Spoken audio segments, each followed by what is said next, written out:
Bangladesh boys অস্ট্রেলিয়ার যে ম্যাচটি আসলে আগামীকাল শনিবার দিন হতে চলেছে, দ্বিতীয়তম টেস্ট ম্যাচ।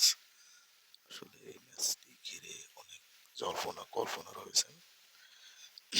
এই ম্যাচটি বাংলাদেশ জিততে পারলে আসলে টেস্ট চ্যাম্পিয়নশিপের ফাইনাল ম্যাচে আসলে টিকিট এক প্রকারের কনফার্ম হয়ে যাবে।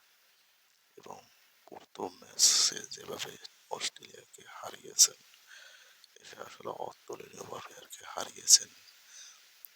আসলে বড় বড় টিম গিয়েও কিন্তু অস্ট্রেলিয়ার মাঠে আসলে হারানো অসম্ভব হয়ে পড়েছে। সেখানে বাংলাদেশ মাত্র 4টি টেস্ট খেলে একটিতেই জয়লাভ তুলে নিয়েছে। এটা আসলে অস্ট্রেলিয়ার জন্য খুবই দুঃখজনক একটি বিষয়।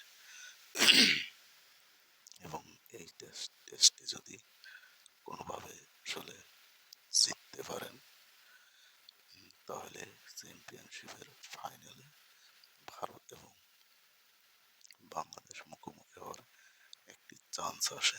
তো যাই হোক বন্ধুরা, আমরা খেলা দেখি, আশা করি বাংলাদেশ জিতবে। এই পর্যন্তই আজকে, সবাই ভালো থাকবেন, ধন্যবাদ।